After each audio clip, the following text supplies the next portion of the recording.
Bonjour tout le monde. Je vous remercie pour cette invitation. J'espère que vous m'entendez. Oui, Donc, on vous entend très bien, c'est très bien. Allez-y. parfait, parfait. Donc, je vais parler aujourd'hui de l'agriculture à l'ère de la mondialisation. En effet, ces dernières années, on parle souvent de mondialisation, on intègre souvent la mondialisation aux stratégies aussi bien économiques que politiques. La mondialisation n'est rien d'autre qu'un éclatement des contraintes territoriales qui conduit indubitablement à l'enrichissement par les technologies, les produits et des marchés d'outre-mer.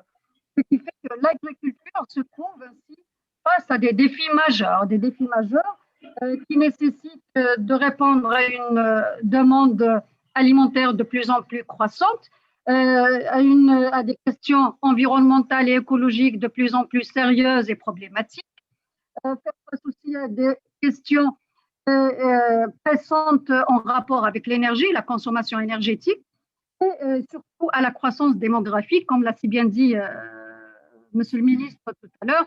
Nous allons être pratiquement 9 milliards d'habitants sur la planète en 2050. Donc tout cela constitue des problématiques très sérieuses auxquelles la survie de l'homme sur la Terre nécessite certaines quand même prises de conscience sérieuses. Donc il s'agira, pour faire face à ces défis, avant tout de tenir compte et surtout de maîtriser ce que nous avons, donc tenir compte et de maîtriser la diversité de nos territoires.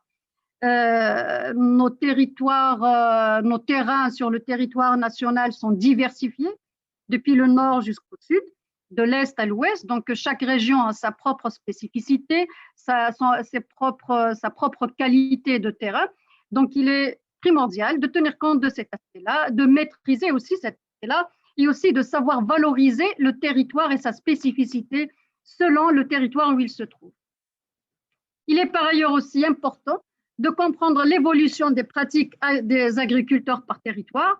Chaque région, vous avez dû le constater, Filaha Innov, pendant vos déplacements d'une région à une autre, c'est que chaque région, les agriculteurs ont leurs propres pratiques selon le terrain, selon le climat, selon le potentiel du terrain, selon la capacité du terrain et de l'agriculteur aussi, qu'elle soit financière ou humaine. Il est aussi important de tenir compte et de maîtriser, donc c'est les deux aspects du fonctionnement et de l'exploitation des dynamiques territoriales. Donc, comme je disais, j'insiste sur la stratégie territoriale ou sur les aspects territoriaux. Chaque territoire, chaque région a sa propre spécificité, encore une fois, et de tenir compte aussi des dispositifs politiques, financiers et techniques d'accompagnement de l'agriculture. Donc, les politiques d'accompagnement peuvent faire la pluie et le beau temps pour l'agriculture, tout simplement à plus d'égards. Donc, tout cela va nous conduire à tracer ou nécessitera de tracer ce qu'on appelle aussi, on parle souvent de transition énergétique, de transition numérique, et il est question aussi de transition agriculture. Donc, en agriculture, cette stratégie de transition agricole ou agroécologique sera basée et doit être basée désormais sur la connaissance, la recherche et l'innovation. Ce qui veut dire que l'aspect ou le volet agriculture ou l'innovation en agriculture doit être pleinement introduit dans un système national d'innovation. Voilà. Alors, l'innovation aussi, on parle souvent d'innovation et il y en a qui se posent des questions, la taille ou la quantité, enfin, ce que pourrait être considéré comme étant une innovation. Alors, l'innovation pourrait être une innovation de procédé, c'est défini par l'OCDE depuis toujours. Nous avons des innovations de produits, des innovations de marketing, des innovations d'organisation, mais aussi des innovations de services. L'innovation en agriculture, agricole, évoque souvent, malheureusement, souvent le machinisme et les technologies pour les agriculteurs. Alors que ce qui a été constaté sur le terrain, c'est que les innovations technologiques ne représentent que 44% dans le secteur de l'innovation agricole. les innovations non technologiques atteignent 52%. Et les innovations de marketing, elles sont de l'ordre de 39%. Ça veut dire que l'innovation en agronomie ou l'agricole n'est pas que technologique. Effectivement, en agriculture, il est très important de prendre en compte le fait de mécaniser le travail de l'agriculture. Mécaniser le travail de l'agriculture permet d'augmenter considérablement la productivité des travailleurs agricoles, de faire des économies de temps et de travail, réduire la main-d'œuvre, réduire le coût de la main-d'œuvre, permet un travail efficace de longue durée et permet aussi de travailler sur de grandes surfaces d'exploitation. Donc, c'est pour ça que le machinisme dans l'agriculture voit énormément d'innovations arriver au fur et à mesure que nous avançons dans le temps. Monsieur Baïs a parlé de recherche et développement d'une manière générale, des outputs et des inputs de la recherche et développement. Alors, moi, à mon sens, l'innovation n'implique pas forcément la recherche et développement. Et la recherche et développement n'aboutit pas forcément et toujours à des innovations. Il faut savoir aussi que la recherche et développement désigne des travaux entrepris en vue d'accroître l'utilisation des connaissances et du savoir pour de nouvelles productions, pour de nouvelles applications. La recherche et développement peut être une composante du processus d'innovation, mais ça n'est pas l'innovation. Voilà, la recherche et développement et l'innovation se pratiquent pour un secteur donné via la contribution d'un réseau de partenaires. Dire que nous sommes dans un réseau ou nous sommes dans une politique de recherche et développement implique forcément un réseau d'acteurs. Ces acteurs pourraient être considérés, les clusters pourraient être considérés comme un partenariat entre les instituts, centres de recherche universitaires, entreprises privées, publiques ou des pôles de compétitivité. Je reviens sur la notion de cluster parce qu'elle est très importante et c'est très courant un peu partout dans le monde, notamment en Europe. Dans les clusters, nous retrouvons et les notions d'université, d'école, de centres de recherche et les acteurs de l'entreprise et des partenaires financiers. Donc, aller vers la recherche et développement et l'innovation nécessite de se placer dans un réseau d'entreprises, de clusters, d'incubateurs, d'accélérateurs, de bureaux d'études. Donc, il est très important de développer cet écosystème. Voilà. Alors, ces partenaires, une fois qu'ils sont dans un réseau bien connu, bien organisé, ont pour objectif quoi? Quel est l'intérêt d'être dans un réseau? Alors, quand on est dans un réseau bien structuré, cela permet aux agriculteurs, parce que je veux bien rester dans la thématique de la conférence, ça permet aux agriculteurs de partager les contraintes. Souvent, les contraintes sont majeures. Donc, être dans un réseau, ça leur permet de réduire les impacts des contraintes. Ça leur permet de partager les opportunités. Le réseau permet ainsi de donner à l'innovation une dimension collective et sociale. Donc, ils peuvent partager des marchés, des opportunités, des informations ou de la communication ou un savoir-faire donné. Être dans un réseau implique aussi partager des technologies, de la connaissance, des résultats de la recherche et partager même des contextes de production, en parlant de marché notamment. En parlant d'agriculture, en parlant de nouvelles technologies, vous m'entendez? Allô? Oui. Très bien, très bien.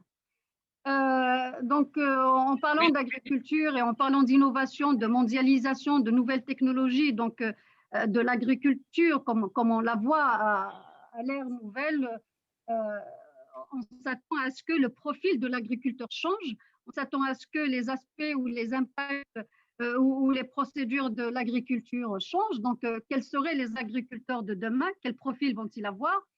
Quels seraient les consommateurs de demain? Le consommateur, c'est l'acteur, c'est le client direct de l'agriculteur. Donc, comment va-t-il évoluer en fonction de ce que va subir l'agriculteur comme changement? Et quels seraient les produits agricoles attendues et les systèmes de production associés. Donc, c'est les questions auxquelles j'essaye très timidement de répondre. Alors, l'agriculteur de demain, vous avez dû le constater, les agriculteurs de demain, même aujourd'hui, les profils ont changé. Le flah d'aujourd'hui, ça n'est plus le flah d'hier. Le flah d'aujourd'hui dispose de diplômes, d'un savoir-faire, d'un certain niveau de connaissances économiques, techniques.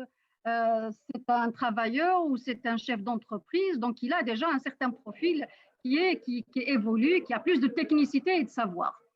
Par contre, le consommateur de demain, il sera forcément impacté par ce que va produire cet agriculteur de demain. On pourrait dire que nous sommes dans, comme on dit couramment, Asr Sura, ça serait un adepte du fast-food.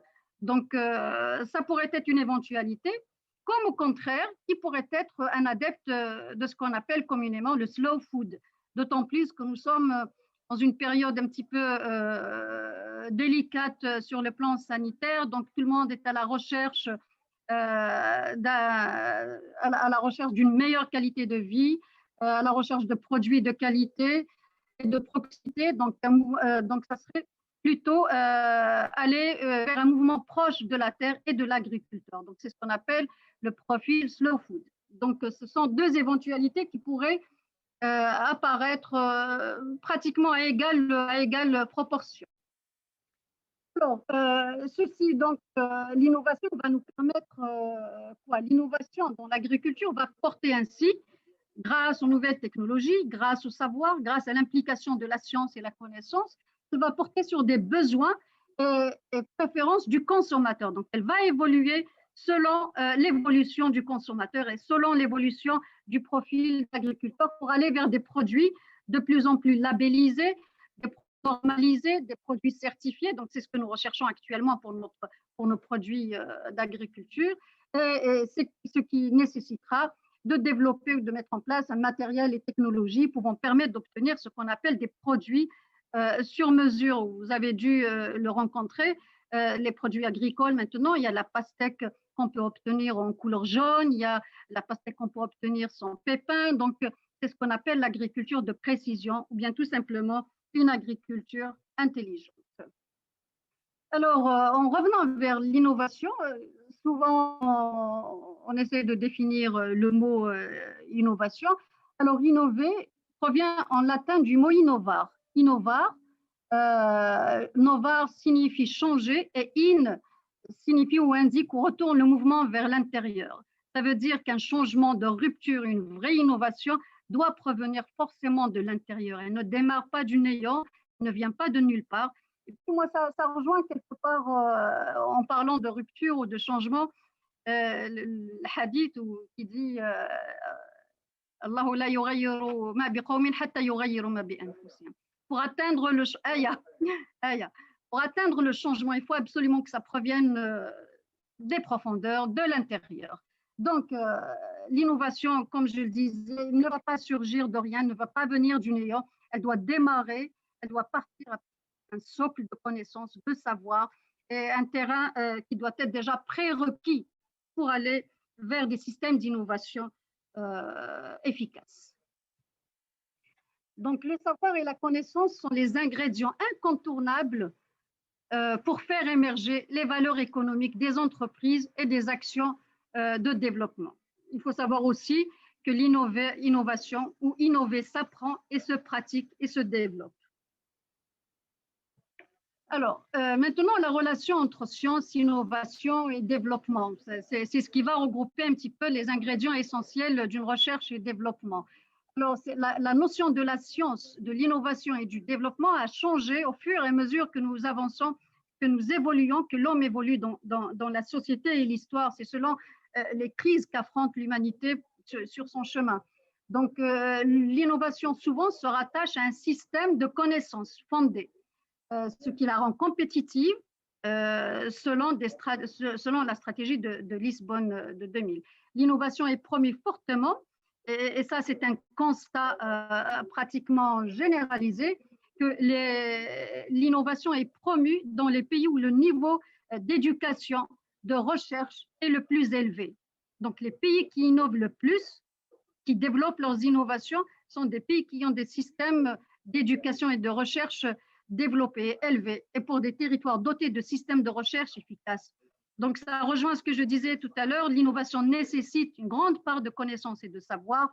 Il faut, euh, il faut des systèmes de recherche efficaces, il faut des systèmes d'innovation, il faut un système d'éducation. Il est primordial de commencer par l'éducation pour avoir, in fine, des produits à valeur et à impact.